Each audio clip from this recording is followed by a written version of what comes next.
الذي خلق كل شيء زوجين وأوجب علينا الإحسان بالوالدين ونشهد أن سيدنا ومولانا وحبيبنا محمدا عبده ورسوله سيد الكونين صلى الله تعالى عليه وعلى آله وأصحابه وأتباعه أجمعين ليله ونهاره في الطرفين. أما بعد فقد قال الله تعالى في قرآنه المجيد وبرهانه التوحيد ولهم فيها أزواج مطهرة وهم فيها خالدون. وقال الله تعالى فلا تعلم نفس ما أخفي لهم من قرة أعين جزاء بما كانوا يعملون. وقال رسول الله صلى الله عليه وسلم برواية أبي هريرة رضي الله تعالى عنه أعددت لعبادي الصالحين ما لا عين رأت ولا أذن سمعت ولا خطر على قلب بشر. আলহামদুলিল্লাহ, সমস্ত প্রশংসা আল্লাহ রাব্বুল আলামিনের জন্য, যে আল্লাহ রাব্বুল আলামিন আমাদেরকে সাইয়্যিদুল আইয়াম, সপ্তাহের শ্রেষ্ঠ দিন, আফদলুল মাকাম, পৃথিবীর মধ্যে সর্বোৎকৃষ্ট জায়গা, আল্লাহর ঘর মসজিদের মধ্যে এসে কোরআন এবং সুন্নাহ থেকে কিছু কথা শোনার জন্য, বলার জন্য এবং আমল করার জন্য তৌফিক এনায়েত করেছেন। সেজন্য আমরা সকলে অন্তরের অন্তঃস্থল থেকে শুকরিয়া জ্ঞাপন করছি। সকলে করছি কালিমাতুশ শুকর, আলহামদুলিল্লাহ। আল্লাহ রাব্বুল আলামিন এই পৃথিবীর মানুষকে সৃষ্টি করে এমন এক শক্তি দিয়েছেন, বুঝ শক্তি, যেই বুঝ শক্তির কারণে আল্লাহ রাব্বুল আলামিন পৃথিবীর মানুষকে কোনো কাজে বাধ্য করেন। কিন্তু মানুষ ছাড়া গরুর দিকে আমরা তাকাই, গরুর যে আকৃতিটা, সেই আকৃতিটা হলো রুকু, আমরা দিই না রুকুর আকৃতিতে গরুকে বানানো হয়েছে। গরুর মৃত্যু থেকে, জন্ম থেকে মৃত্যু পর্যন্ত তার পুরো জিন্দগিটা রুকুর উপর দিয়ে যায় বাধ্যগতভাবে। আর কীট পতঙ্গ, সাপ, বিচ্ছু যেগুলো দেখি, এগুলোকে বানানো হয়েছে সিজদার আকৃতিতে। সাপ যে দেখি, একে সিজদার আকৃতিতে বানানো হয়েছে। এর জন্ম থেকে মৃত্যু পর্যন্ত চাইলো কি না চাইলো কি, ওকে সিজদা দিয়েই জন্মগ্রহণ করতে হবে, মৃত্যুবরণ করতে হবে সিজদা দিয়ে। আর গাছপালা যে আমরা দেখি, গাছপালাকে বানানো হয়েছে কিয়াম, নামাজের মধ্যে যে আমরা দাঁড়াই থাকি, এই কিয়ামের আকৃতিতে। তাকে চাইলেও কি, ইচ্ছা হোক অনিচ্ছায় হোক, তাকে জন্ম থেকে মৃত্যু পর্যন্ত কিয়ামের আকৃতিতে আল্লাহর তাসবিহ পাঠ করতে হবে। সূর্য, আল্লাহ তাআলা সূর্য বানিয়েছেন। সূর্যকে বলা হয়েছে যদি তুমি প্রত্যেক দিন কিয়ামতের আগ পর্যন্ত পূর্ব থেকে উদিত হবা, পশ্চিম দিকে অস্ত যাবা। সূর্যের মোটেও এই ইচ্ছা শক্তি নাই যে তার মনে চাইল সে পশ্চিম দিকে উদিত হবে, এই শক্তি তাকে দেওয়া হয়। এইভাবে মানুষ ছাড়া এই পৃথিবীর মধ্যে যত সৃষ্টিজীব আছে সবগুলোকেই আল্লাহ তাআলা কোনো না কোনো কাজে বাধ্য করে রেখেছেন। একমাত্র আশরাফুল মাখলুকাত, সৃষ্টির মধ্যে সর্বশ্রেষ্ঠ জীব মানুষকে আল্লাহ তাআলা বাধ্য করেন নাই, মানুষকে দিয়েছেন বুঝ শক্তি। সেজন্য আপনার আমার জিন্দগির মধ্যে আল্লাহ তাআলা একটা সর্বোত্তম সময় দিয়েছেন, সেটা হলো যৌবনকাল। এই যৌবনকালে আপনার আমার মধ্যে আল্লাহ তাআলা একটি প্রাণীগত শক্তি দিয়েছেন, এটা যদি অন্যান্য প্রাণীর মধ্যে আমরা দেখি, তারা তাদের যৌবন শক্তি যেমন ইচ্ছা, যেভাবে ইচ্ছা, যখন ইচ্ছা তখন এটা তারা ব্যবহার করে। কিন্তু মানুষ এই যৌবন শক্তিটা তার ইচ্ছা মতো ব্যবহার করতে পারবে না। হাদিসের মধ্যে আল্লাহ রাসূল সাল্লাল্লাহু আলাইহি ওয়াসাল্লাম ইরশাদ করেছেন, যেই 7 জন শ্রেণীর মানুষ কিয়ামতের ময়দানে সমস্ত সৃষ্টিজীবের মাঝখানে, তারা কেবলমাত্র এই 7 শ্রেণীর মানুষ আল্লাহর আরশের নিচে ছায়া পাবে। তার মধ্যে অন্যতম হলো শাবুন নাশাআ ফি ইবাদাতিল্লাহ, এমন যুবক যেই যুবক তার যৌবনকাল পুরোটাই আল্লাহর ইবাদতে কাটিয়ে দিয়েছে। জোরে বলুন সুবহানাল্লাহ। আসুন, যৌবনকাল আল্লাহ তাআলা আপনার আমার জন্যে জান্নাতে অনেক নাজ নিয়ামত রেখে দিয়েছেন। তার মধ্যে অন্যতম হলো জীবন সঙ্গী। আমি গত সপ্তাহ থেকে এই সপ্তাহ পর্যন্ত পুরা সময়টা আল্লাহ তাআলা আমাদের জন্য জান্নাতে কেমন জীবন সঙ্গিনী দিবেন, যেই বিবরণটা আল্লাহ তাআলা দিয়েছেন, আমি পুরা 1 সপ্তাহ ধরে খালি পড়তেছি, গবেষণা করতেছি। এমন আজীব কথা আল্লাহ তাআলা উল্লেখ করেছেন। আমার আজকের আলোচনার টপিক এইটাই, জান্নাতি রমণীদের বৈশিষ্ট্য।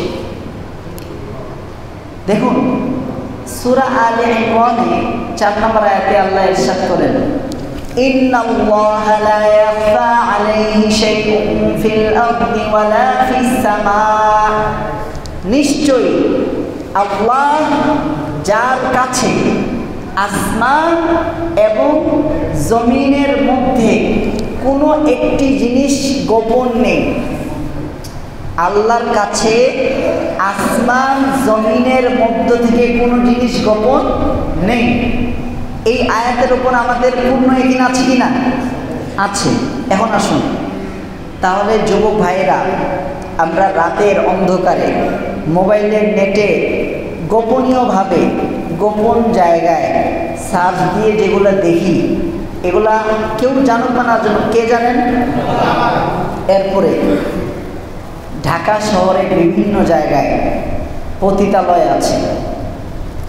সব থেকে দুঃখজনক ব্যাপার হলো যে 99% বা 95% মুসলিম দেশে পতিতালয়কে কিভাবে লাইসেন্স দেওয়া হয়?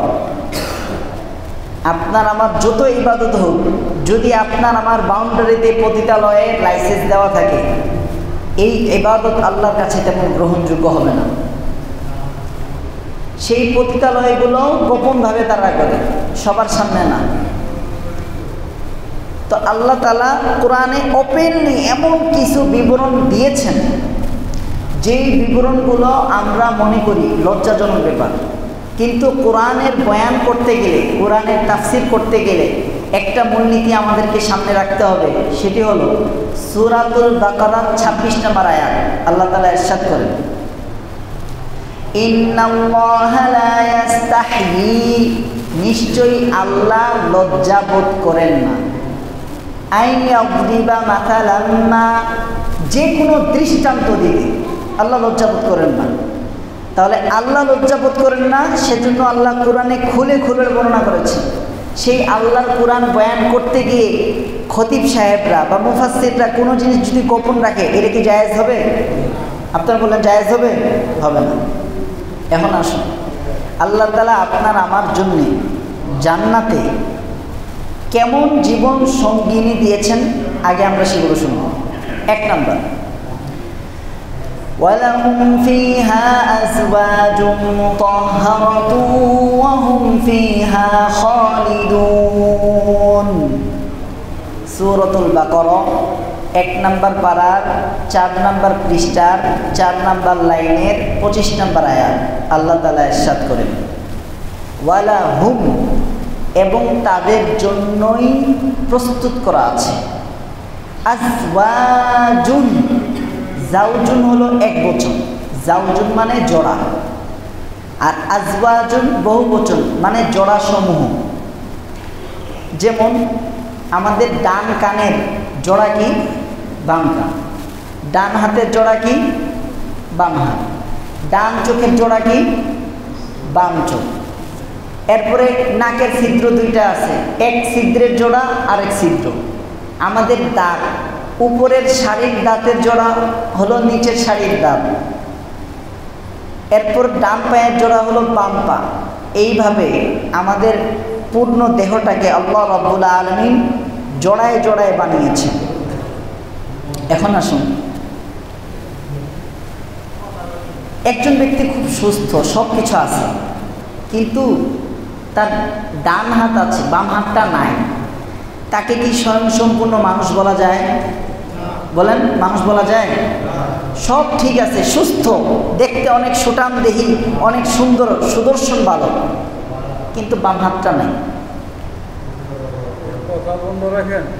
আমরা একটু কথা বন্ধ রাখি, কোরআনের তাফসির হচ্ছে, অন্য আওয়াজ যেন না আসে, এতে আলোচনাকালীন বিক্ষিপ্ততা চলে আসে।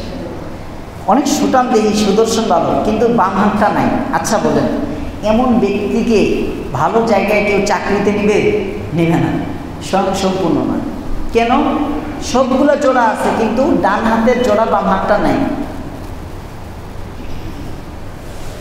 তাহলে আল্লাহ তাআলা আপনার আমার জীবন সঙ্গিনীকে স্ত্রী বলেন নাই, বলছেন জোড়া।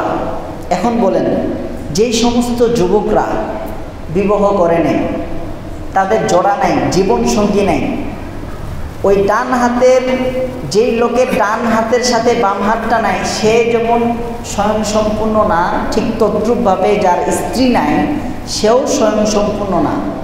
সেজন্য আল্লাহ রাব্বুল আলামিন জান্নাতে, ওমা ফিল জান্নাতি আযাব, জান্নাতে এমন কোনো পুরুষ থাকবে না, এমন কোনো ছেলে থাকবে না, যেই ছেলের সঙ্গে তার জীবন সঙ্গিনী থাকবে না। জোরে বলুন সুবহানাল্লাহ। পক্ষান্তরে জান্নাতে এমন কোনো নারী বা মেয়ে থাকবে না, যেই মেয়ের জীবন সঙ্গী থাকবে না জান্নাতে। জান্নাতে যখন আমরা যাব, আল্লাহ রাব্বুল আলামিন রাসূল সাল্লাল্লাহু আলাইহি সাল্লামের মাধ্যমে আমাদেরকে যে বিবরণীটা শুনিয়েছেন,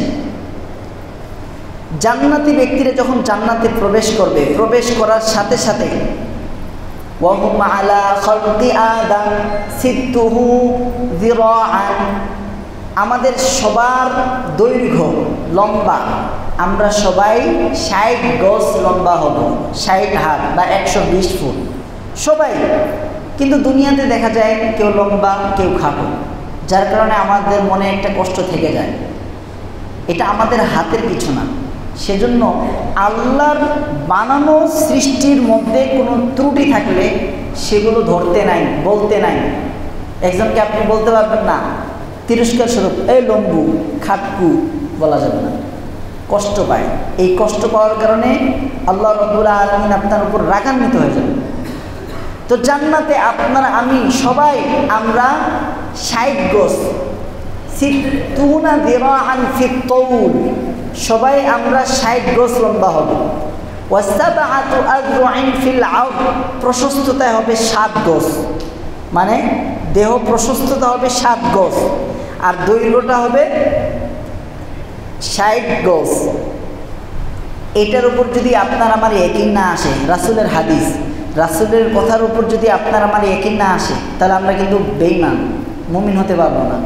রাসূল সাল্লাল্লাহু আলাইহি ওয়াসাল্লামের কথার উপর 100% আমাদের বিশ্বাস থাকতে হবে। যখন জান্নাতি যুবকরা যাবে, তাদের চেহারাটা কেমন হবে?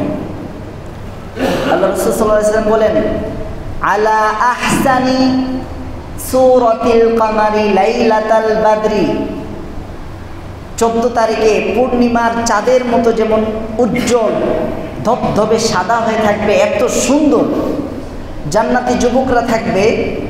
জুরদুন মুরদুন মুকাহহালিন, জুরদুন বলা হয় আমাদের দুনিয়ার শরীরে অনেক পশম উঠে, যেগুলো আমাদের জন্য অনেক বিরক্তিকর, শুধু আমাদের জন্য না, আমাদের জীবন সঙ্গিনীর জন্য। কিন্তু জান্নাতি যুবকরা যখন জান্নাতে যাবে, তখন তাদের গায়ে কোনো চুল থাকবে, কিন্তু অতিরিক্ত কোনো লোম পশম কিছুই থাকবে না। জোরে বলুন সুবহানাল্লাহ। আমরুদ, আমরুদ বলা হয় যার মোষ থাকবে না, এই দাড়ি থাকবে না। এই দাড়ির জান্নাতে আপনার আমার কারোই থাকবে না। সেজন্য ভাই, দুনিয়ার সামান্য জিন্দেগি 20-30 বছর কিনা তাও নিশ্চিত না, কে কখন হঠাৎ কোন সময়ে কোন স্থানে কোন অবস্থায় মারা যাবে কেউ জানে না। এই সাময়িক সময়ের জন্য সবার কাছে রিকোয়েস্ট, আমরা দাড়িটা রেখে দিই। এই দাড়ি তো জান্নাতে আমাদের থাকবে না। জুরদুন মুরদুন মুকাহহালিন, মুকাহহালিন বলা হয় চোখের ভুরু। সব সময় দুনিয়াতে তো আমরা সুরমা লাগাই চোখটাকে কালো করি সুন্দর দেখানোর জন্য, কিন্তু জান্নাতি যুবকদের চোখে সব সময় সুরমা লাগানোই থাকবে। জোরে বলুন সুবহানাল্লাহ। আবনাআ 33 ঈসা ইবনে মারইয়াম, সবাই আমরা ঈসা আলাইহিস সালাতু ওয়াস সালামের মতো 33 বছরের তাগড়া যুবক হয়ে থাকবে। 33 বছরের তাগড়া যুবক, এই হলো জান্নাতি পুরুষের বিবরণ। জান্নাতে যখন আমরা যাব, ইন্না আহলাল জান্নাতি লা ইয়াবুলুন, তারা কখনো প্রস্রাব করবে না। সুবহানাল্লাহ বলবেন না? সুবহানাল্লাহ। দুনিয়াতে আপনি যতই টাকা ইনকাম করেন, যতই সুন্দর হোক না কেন, একটা টেনশন থেকে যায়, এই কখন প্রস্রাব, কখন বাথরুম আসে। এটা সব থেকে কষ্টদায়ক। কিন্তু জান্নাতীরা, জান্নাতি যুবক, জান্নাতি যুবতী, তাদের কখনো প্রস্রাব আসবে না। লা ইয়াগুতুন, তাদের